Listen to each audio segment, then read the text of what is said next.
दोस्तों, जीवन में हमारे कर्म ही हमारी दिशा तय करते हैं। मैं आपको एक सच्ची घटना के माध्यम से समझाता हूं। एक डाकू जो अपना पूरा जीवन लूटपाट और हत्या में बिताता है, उसके जीवन में ऐसा मोड़ आता है कि वह स्वर्ग का राजा बन जाता है। कैसे? यह कहानी आपको हैरान कर देगी। चलिए जानते हैं कर्म के इस अद्भुत खेल को। किसी समय की बात है, एक कुख्यात डाकू था। उसका नाम सुनकर लोग कांप उठते थे। वह अपने गिरोह के साथ गांवों पर धावा बोलता और लूटमार करता। एक दिन उसने एक गांव को निशाना बनाया, लेकिन इस बार गांव वाले डटकर मुकाबला करने के लिए तैयार थे। गांव के लोग साहसी थे। उन्होंने पूरी ताकत से मुकाबला किया और डाकू हारने लगे। डाकू जंगल की ओर भाग गए, लेकिन उनका सरदार अकेला पड़ गया और दूसरी दिशा में भागने लगा।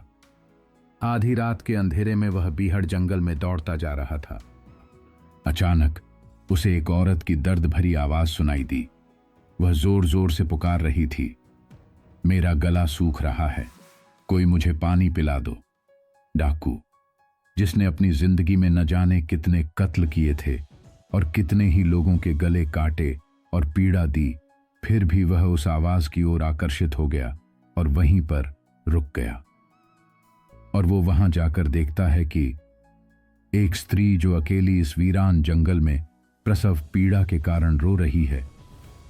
यह सब देखकर उसके मन में दया जागी। फिर उसने पास के किसी स्रोत से पानी लाकर उस स्त्री को पिला दिया। तभी उसे एहसास हुआ कि जैसे इस स्त्री को प्रसव पीड़ा हो रही है, वैसे ही उसकी मां को भी उसके जन्म के समय पीड़ा हुई होगी। उसका हृदय पिघल गया। डाकू ने उसकी पूरी मदद की और थोड़ी देर बाद उस स्त्री ने एक संतान को जन्म दिया। अब उस स्त्री ने प्रार्थना की कि वह जंगल में अकेली है, जंगली जानवरों का डर है, उसे उसके गांव तक पहुंचा दे। डाकू, जो पहले लूटने आया था, अब उसी गांव की ओर उस स्त्री को लेकर वापस चला। गांव पहुंचने के बाद जब उसने स्त्री को उसके परिवार को सौंपा, तभी कुछ गांव वालों ने उसे पहचान लिया। वे गुस्से में भर गए। यह वही डाकू है जिसने हमारे गांव पर हमला किया था। लोग क्रोध में आ गए और उस पर हमला कर दिया। आखिरकार डाकू मारा गया और मृत्यु के बाद उसकी आत्मा धर्मराज के सामने पहुंची। और धर्मराज ने कहा, तुमने जीवन में बहुत महापाप किए हैं, इसके लिए तुम्हें 7000 वर्षों तक नरक की अग्नि में जलना होगा। लेकिन तुमने मरने से पहले एक महान कार्य भी किया है, एक स्त्री और नवजात की रक्षा की, इसलिए तुम्हें एक दिन के लिए स्वर्ग का राजा बनाया जाएगा। डाकू को एक चुनाव दिया गया, पहले नरक या पहले स्वर्ग। उसने सोचा कि अभी उसकी बुद्धि सही है, इसलिए उसने स्वर्ग का एक दिन चुना।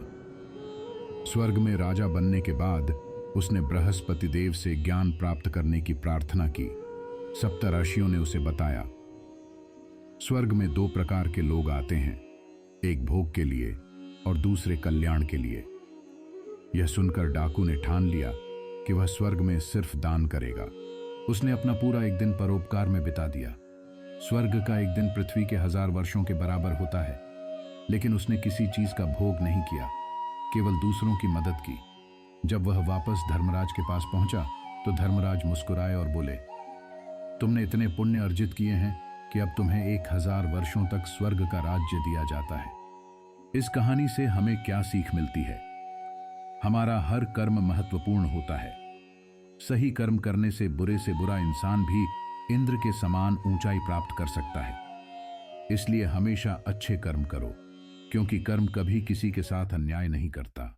अगर आपको यह वीडियो पसंद आया तो लाइक करें, कमेंट करें और अपने दोस्तों के साथ शेयर करें। इस तरह के और वीडियो देखने के लिए हमारे चैनल को सब्सक्राइब करना न भूलें। नमस्कार।